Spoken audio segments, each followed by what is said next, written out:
Chers amis, bonjour. Nous venons à peine, depuis une semaine, reprendre à nouveau la lecture de toute la Torah à la suite de Simchat Torah. Ça fait plus de 3500 ans que nous faisons ça et nous en épuisons pas encore, et pour cause. Notre Torah est appelée Torah Chayim, une Torah de vie, ce qui signifie pas seulement qu'il s'agit de quelque chose qui nous permet en tant que juifs de vivre en tant que juifs, mais c'est bien plus que cela. Il s'agit d'une Torah qui va nous permettre de vivre dans quelques contextes que nous serions susceptibles de rencontrer, dans quelques pays que ce soit, dans quelques cultures que ce soit. Et justement, la paracha que nous allons lire ce Shabbat va nous permettre d'aborder un point fondamental de l'existence juive et même de l'essence juive. Elle lui est suivie, comme nous le savons, de la paracha qui va concerner un autre personnage, Avraham Avinu. Cette semaine, nous allons parler de Noach, la semaine prochaine d'Avraham Avinu. Deux personnages que la Torah signale comme des tzadikim, mais avec une différence fondamentale. Dans la paracha de Noach, on entend tout de suite une phrase qui nous interpelle. Il s'agit d'un personnage qui était juste intègre dans sa génération. Comme nous le savons, de la part d'un texte divin, on ne peut pas laisser un mot sans signification. Pourquoi la Torah a-t-elle précisé qu'il s'agit de quelqu'un qui était tzaddik dans sa génération, ou dans ses générations plus exactement? Pour donner une réponse adéquate à ce fait-là tellement important, il est essentiel de préciser que Noach et Abraham, qui va suivre, représentent deux têtes de fil complètement différentes. Noach le tzaddik dont nous allons parler dans la paracha de cette semaine, ainsi que Abraham, dans la paracha de la semaine prochaine, représentent deux têtes de fil, mais deux têtes de fil fondamentalement distinctes. Toute l'humanité est appelée dans la conception juive Béné Noach, les fils de Noach. Autrement dit, Noach est le personnage qui représente la tête de fil de toutes les nations, alors qu'Avraham Avinu est la tête de fil de tout le peuple juif. La distinction entre ces deux personnages, aussi bien que ce qui est commun, va représenter durant toute l'histoire, jusqu'à aujourd'hui, jusqu'à la fin des temps, la différence entre le peuple juif et les nations, même quand il s'agit dans les deux cas de personnages de valeur et d'envergure. Et Rashi nous soulève tout de suite le problème de façon très indirecte. Ces deux termes qui avaient précisé que Noach était tzaddik dans ses générations ont interpellé Rashi, qui va nous amener un midrash de nos chachamim nous disant il était tzaddik dans sa génération par rapport à sa génération. Mais s'il avait vécu du temps de Avraham Avinu, il n'aurait été pas considéré comme un personnage d'une telle envergure. Et un second commentaire de nos chachamim dans le midrash également. Il a réussi à être tzaddik juste et personne de valeur, malgré cette génération strictement corrompue.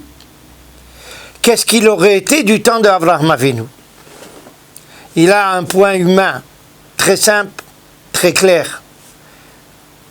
Quelqu'un qui est capable d'être tzaddik même dans une ambiance corrompue, dans une génération corrompue, indéniablement, nous avons toutes les raisons de croire que s'il était dans une génération plus adéquate, il aurait été d'une toute autre envergure. Mais ça, c'est sur le plan humain ordinaire. Sur le plan théologique, et je dirais même peut-être même anthropologique, Noach n'a réussi à être tzaddik que dans sa génération. C'est le premier commentaire. À côté d'Abraham, il n'aurait été pas considéré comme un personnage d'envergure, et pour cause. Examinons son comportement. Akadosh Baruch Hu lui a annoncé qu'il allait amener le déluge. Et pour cela, il le convient à construire une arche par le biais de laquelle il pourra sauver sa vie et celle de sa famille et certains êtres humains et même animaux. Mais en aucune façon, Noach n'essaye d'intervenir et d'interpeller les gens de sa génération pour les amener à changer de comportement, à rehausser les valeurs, à rehausser la morale. Il sauve sa peau dans son petit coin. Nous connaissons beaucoup de gens, aussi bien parmi les nations et même parmi notre peuple, qui sont attachés aux valeurs, mais qui essayent de les conserver et de les maintenir dans leur petit coin, sans aucune influence sur l'extérieur, sur le monde ambiant. C'est exactement l'inverse d'Abraham Avinu. Dès qu'il va reconnaître la vérité, dès qu'il va reconnaître Dieu, il va affronter la plus grande culture de l'époque, la culture de Mésopotamie, babylonienne, et il va aller interpeller toute la génération, tous les penseurs, affronter tout le monde, à tel point que Nimrod, le roi de sa génération, tellement exaspéré et tellement effrayé de l'éventuelle influence d'Abraham Avinu sur tout le monde autour de lui, va le jeter dans les flammes. Il ne s'en sortira que par miracle divin. Mais c'est exactement tout ceci la différence entre le peuple juif et les nations, même lorsque nous comparons les gens de valeur. Parmi les nations, c'est déjà une épreuve gagnée énorme qu'on soit capable de résister à toutes les influences qui nous entourent. Les mauvaises influences essentiellement. Le peuple juif n'est pas là, n'accepte pas cela, il ne se contente pas de cela. Lorsqu'il voit autour de lui une génération corrompue, il part au combat spirituel. Et il est prêt à se sacrifier pour ça, sous mille et une formes. Comme nous l'avons rappelé à une occasion, Sartre disait « Nous ne pouvons pas faire de révolution sans juif. » Et pour cause, le juif n'accepte pas le monde corrompu. Il va à l'envers et à l'encontre de tous les courants s'il faut.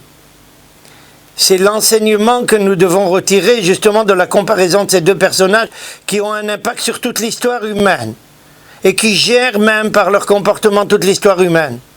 Nous ne pouvons pas nous permettre de rester que Noach. Nous avons besoin d'avoir un impact sur tout ce qui nous entoure, de ne pas céder au mal, de ne pas céder à la corruption, de ne pas céder à l'athéisme, de ne pas se laisser emporter par un postmodernisme qui élimine toutes les valeurs, même si tout le monde se laisse entraîner par ce postmodernisme. Nous refusons de nous laisser embarquer. Et s'il le faut, nous traversons toutes les cultures.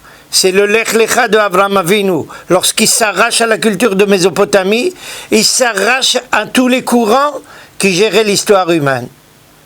Espérons que cet enseignement soit celui qui nous guidera, nous et nos enfants. C'est la seule façon d'être profondément juif et de remplir la mission qui nous est impartie au nom de Dieu. Shabbat Shalom Lachem.